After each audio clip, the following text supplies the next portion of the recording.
TNA came out of Sacrifice with a problem, not just a normal wrestling problem, a real momentum problem. Because when your world title match ends in a barely over a minute because of an injury, and you've got Rebellion right around the corner, your next episode of Impact has to do a lot of heavy lifting. It has to reset the board, it has to repair the energy, and it has to make the next title direction feel like a plan, and not a backup plan.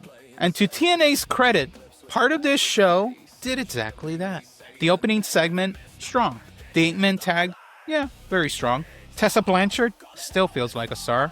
And Mike Santana, of course, still feels like the centerpiece of the show. But the rest of the show, that's where things got a little more uneven. Because this episode felt like TNA trying to sprint through last-minute repairs while also pretending everything's still under control. Welcome to the T-Drop Strong Brew No Soft Behavior.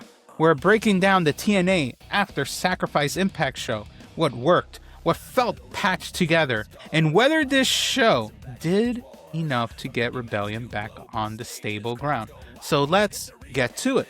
This episode had one very obvious job: stabilize the product after Sacrifice. That was it. Because when Steve Maclin gets hurt and your world title match gets cut short at Sacrifice, you do not have the luxury of slowly easing into your next direction. You have to move fast. And that's exactly what TNA tried to do here. Some of it worked because it felt urgent. Some of it worked because it was simple. And some of it felt like the company was clearly adjusting on the fly. That tension was all over this show. There were moments where TNA looked sharp, focused, and efficient. And then there were other moments where it felt like they were racing from segment to segment, just trying to cover as much ground as possible before Rebellion. So in a weird way, this was both a productive episode and a shaky one at the same time. It was still better than SmackDown. Mike Santana opening the show was the right call. No hesitation there, because if the world title picture needs to be resetted, then the guy holding the belt needs to come out and sound like the center of the company. And Santana did. He framed everything through character. He talked about being a man of his word, about the kind of life he's lived, about leaving Sacrifice as champion, and about being ready for Eddie Edwards at Rebellion. Which worked. This segment worked. Because Santana didn't sound like a guy apologizing for the chaos of Sacrifice. He sounded like a guy saying, whatever happened, happened. I'm still the champion. The next fight is the next fight. That's exactly the tone you want from your champion. Then Eddie Edwards and Cedric Alexander came out. And from there, TNA starts stacking feud on top of feud. Leon Slater gets involved. Mustafa Ali and Order 4 gets involved. Trey Miguel comes out. Moose shows up and starts wrecking people. And before long, Santino Marella has made the 8-man tag match official. Now, normally, that kind of pileup can feel overbooking or feel like overbooking. Here, it worked because TNA needed some momentum after Sacrifice. And instead of dragging out of a bunch of separate promo segments all night, they basically said, here are the stories, here are the players, here is the match. That's a way to make efficient television. So we get the 8-man tag match as probably one of the best things on the show. Order 4 in the system against Trey Miguel, Moose, Mike Santana, and Leon Slater was exactly what the episode needed. Fast, crowded, energetic, and useful. That was the key. This wasn't just a get everybody on the card match. It actually advanced multiple stories at once. And it did without feeling clumsy. Everybody had a role. Slater brought the speed. Moose brought the presence. And Santana felt like the emotional core of them all. Ali kept things disruptive. Cedric looked sharp. And Eddie Edwards getting the pin on Santana was the exact finish this needed. This was important because if Eddie is about to be your next world title challenger, then he needs credibility right now.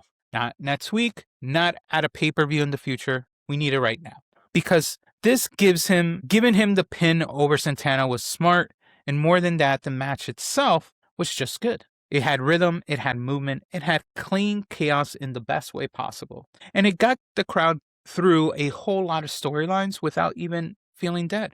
This was the best thing on the show. Easily, hands down. She was chewing out Santino Marella about structure, board meetings, and him being on thin ice, which feels like one of those stories that could work. But right now, it is a little too forced in its delivery. which is really the issue here. It's really not. The concept was fine. Authority tension can work, but Santino being a lovable mess while somebody more rigid tries to rein him in can may absolutely work. But the shut up, I'm talking energy here felt more annoying than compelling. And that is dangerous with a character like Daria Ray because she can be effective when she is sharp and controlled. But if the performance starts feeling like it is built entirely around talking over people, then the character risks becoming tiring instead of strong. So I get what they were going for. I just do not get this version of it is there yet. So more build up for her. Hopefully it works out. We get Nets a Ricky Sosa, Eric Young, and a little introduction between them all. The Ricky Sosa signing was the follow up to the previous segment. It was brief, but it did its job. New guy comes in, locker room acknowledges him. Eric Young steps up and basically says, "Welcome to TNA. Now the real work starts." A clean introduction, not overcomplicated and not long at all. Just enough to let the audience know this signing matters and that somebody like Eric Young sees him as somebody worth addressing. That is a solid use of time and a good way to introduce a new person into TNA. Now, the Hardys and the Righteous segment felt like it had the shape of something more interesting than what actually ended up on screen. That is probably the best way to put it. Matt and Jeff came out beaten up from Sacrifice. They talk about betrayal. They talk about the Righteous turning on them. The Righteous came out and start talking about sacrifice, offerings, money, survival. And then before long, we are just kind of at fine next week tables match. So a tables match happening next week between them. Yay. And that's where the segment lost me a little. Not because the match is a bad idea. The match is fine. Hardy-style violence makes sense for this kind of feud. But the segment itself felt a little disjointed. It felt like both sides were saying words that sounded intense without fully connecting the emotional logic, which is part of the problem. I should not be walking away from the promo still trying to figure out exactly why the attack happened and the way the segment wants me to understand it. The match next week could still be fun, but the setup felt messy. Well, we move on to Tessa Blanchard versus Jody Threat in a bunkhouse match. Tessa Blanchard versus Jody Threat in the bunkhouse match was another reminder that whatever else is happening in the division, Tessa still feels like she is operating on a different level. That does not mean everything in the match was perfect. It wasn't there. It wasn't. There were some clunky moments. There were a few spots where the pacing got a little awkward. And there were definitely moments where the rules of the match seemed more flexible than they probably should have been. But none of that changes the biggest way.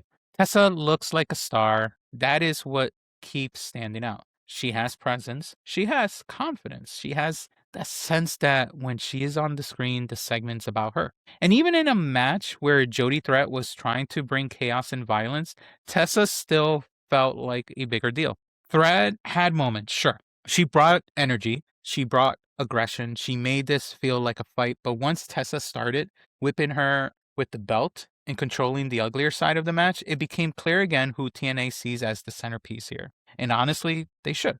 Because right now, Tessa feels like the one of the few people on this show who instantly raises the intensity of whatever she is involved in. Then you add in the White Rabbit destruction afterwards, and the whole thing gets even stranger in a way that at least keeps you curious. And yes, they are still doing the Darian Santino thing. Now, this is where TNA goes fully into its weirdest pocket, its weirder pocket that TNA usually has. Tessa gets distracted by the White Rabbit, follows it, disappears into the continuing mystery, and by the end of the show, she's in a giant house with James Mitchell, welcoming her to the Undead realm. That is a sentence only wrestling can introduce. And to be honest, I gotta say I'm intrigued. Not because I think TNA always nails these supernatural adjacent stories, because they definitely don't, but because this feels different enough from the rest of the show to stand out. And with Tessa involved, it automatically carries a little more weight. The important thing now is obviously payoff.